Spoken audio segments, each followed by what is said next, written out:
All right, let's talk about education. It's a topic that pops up all the time on the IELTS writing test.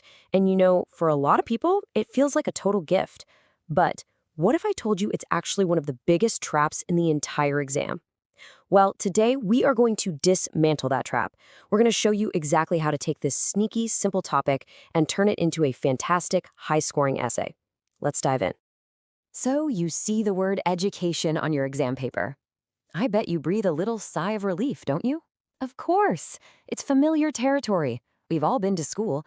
It just seems like one of those topics you can write about without needing a PhD in rocket science. But here's the catch, and this is so important. Topics that seem easy are often a trap. Why? Because when something's familiar, it's really easy to just give simple, generic answers. And simple, generic answers, they just aren't going to cut it. To get those top band scores, you've got to show more depth, more nuance, and a way more structured argument. So, in this first part, let's really dig into why this topic is so much harder than it looks on the surface. Because, spoiler alert, it's not about just one thing. It's a whole universe of different questions they could ask you. I mean, just look at this range. The exam isn't just asking about school. It could be about the pros and cons of studying abroad. Or, what's the whole point of a university anyway? They might ask you to debate when kids should be allowed to leave school, or even weigh in on whether single-sex or co-ed classrooms are better. Each of those needs a totally different set of ideas and words to explain them. To really show you how to get ready for this, we're going to do a deep dive on one of these, studying abroad. And I want you to think of this as building your secret weapon for the exam. We're not just learning about one topic here, we're learning a method for building an argument bank you can use for pretty much any question that comes your way. At its core, almost every IELTS debate has two sides, and you can see it right here. For studying abroad, it's a clear trade-off. You've got these huge upsides like cultural exposure and getting a better job. But on the other hand, you've got some pretty big drawbacks. Understanding and being able to explain both sides of this, that is the absolute key to a high score. Okay, this is where we level up from those generic ideas. Instead of just writing, it's a good experience, you use specific, powerful points like these. You learn to be independent. You build a real global network. You get skills that employers are actually looking for. These are the concrete, high-value details that examiners absolutely love to see. But let's be real, it's not all sunshine and roses. For the student themselves, there are some serious hurdles. The cost can be astronomical. Then there's the emotional side, homesickness, culture shock. Those are very real. And you even have to think about the practical stuff, like, hey, will this expensive degree even be recognized when I get back home? And now, this is how you show some next-level thinking. A really great essay doesn't just focus on the student, it zooms out and looks at the bigger picture. You can talk about how it affects the host country. A flood of international students can put a strain on housing and healthcare, and there's this risk of brain drain, where the country educates talented people who then leave. Showing you can think from different perspectives like this, that's a huge score booster. Okay, so we've got a solid set of arguments for studying abroad. Now let's take that same two-sided thinking and apply it to a few other common debates. This is all about expanding your toolkit so you're ready for anything they throw at you.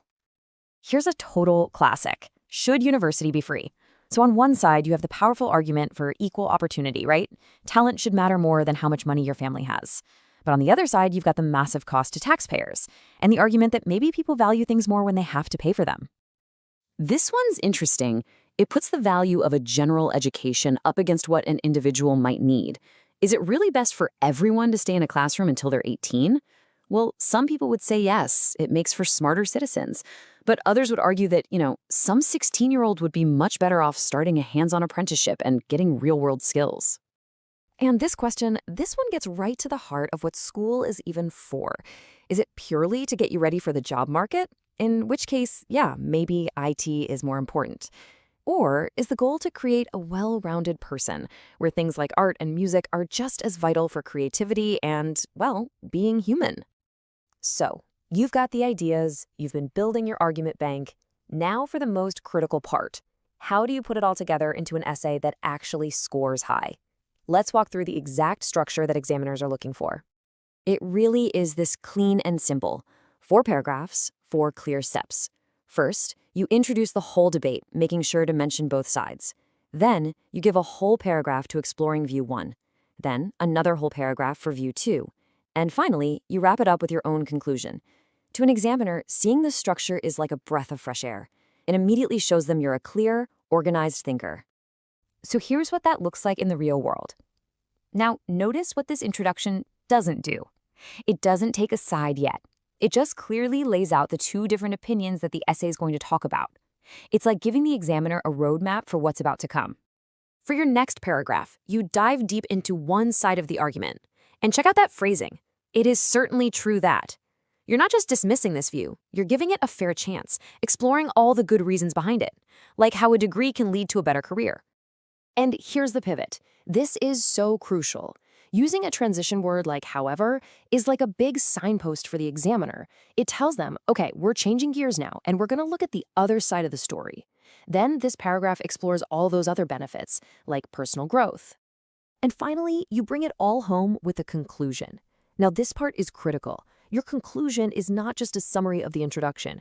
You acknowledge the first argument, yep, getting a job is a big deal, but then you state your own balanced, nuanced opinion, that the real benefits are actually much bigger. You've shown that you've thought about both sides and come to a smart final position. So we have covered a lot. We've looked at the hidden traps of the education topic, we've built up an argument bank, and we've gone through the perfect essay structure. So what's the one master key that pulls all of this together?